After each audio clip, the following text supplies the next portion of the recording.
విఘ్నేశ్వరి షణ్ముఖ పార్వతీ సమేత పరమేశ్వరాయ నమః. Ramadevi astro and వాస్తు ఛానల్ని వీక్షిస్తున్న ప్రేక్షకులకు స్వాగతం. మాఘశుద్ధ సప్తమి రోజున రథసప్తమిని జరుపుకుంటాం. ఈ రోజున సూర్యుడు వేల కిరణాలతో ఉద్భవించినట్టు శాస్త్రవచనం. రథసప్తమిని ఎవరు జరుపుకోవాలి అంటే శని మహర్దశలు జరుగుతున్న వాళ్ళు, శని అంతర్దశలు జరుగుతున్న వాళ్ళు, రవి మహర్దశ రవి అంతర్దశ జరుగుతున్నవారు, ఏలినాటి శని, అర్ధాష్టమ శని, అష్టమ శని జరుగుతున్నవారు, తీవ్రమైన అనారోగ్యాలతో వేధింపబడేవారు, దీర్ఘ అనారోగ్యాలు ఉన్నవాళ్ళు మార్గశుద్ధ సప్తమి నాడు రథసప్తమి వ్రతాన్ని తప్పకుండా ఆచరించాలి. ఈ వ్రతాన్ని ఎలా చేయాలి అంటే రథసప్తమి రోజున తలపైన జిల్లేడాకులు పెట్టుకొని, జిల్లేడాకులపైన రేగి పళ్ళు రేగి ఆకులు ఉంచుకొని తల స్నానం చేసి ఈ వ్రతాన్ని ఆచరించాలి. రథసప్తమి రోజున స్నానం చేసేటప్పుడు చదవవలసిన మంత్రము: యథా జన్మ కృతం పాపం మయా జన్మసు జన్మసు తస్య రోగంచ శోకంచ మాకరిహంతు సప్తమి ఏతజ్జన్మ కృతం పాపం యశ్చ జనమంతరార్జితం మనోవాక్కా యజం యశ్చ జ్ఞాతా జ్ఞాతే చ ఏ పునః సప్తవిధం పాపం స్నానాంనే సప్త సప్తకే సప్తవ్యాధి సమాయుక్తం హరిమాకరి సప్తమి. ఈ శ్లోకాన్ని పఠించలేని వారు కనీసం ఈ ఆడియోని వింటూ స్నానం చేయండి.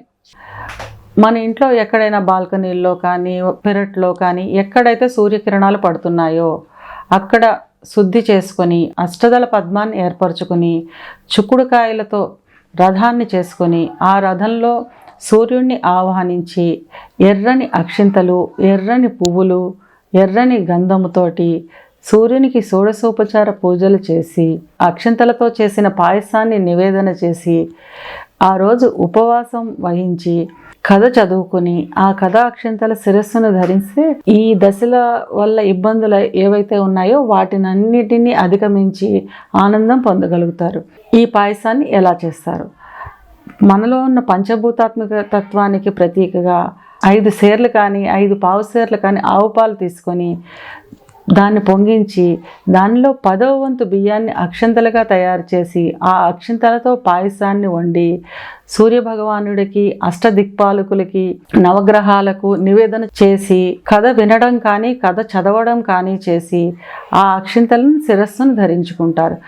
ఇది అన్నీ చేయలేని పక్షంలో, ఓపిక లేదు మనం చేయలేకపోతున్నాము అనుకునేటప్పుడు శక్త్యానుసారం కనీసం ఈ కథ విన్న అంతటి ఫలితాన్ని పొందగలుగుతాం. పూర్వకాలంలో కాంబోజ దేశాన్ని ఏలే ఒక మహారాజు ఉండేవాట. ఆ రాజుకి 7 కుమారులు ఉండేవాడు.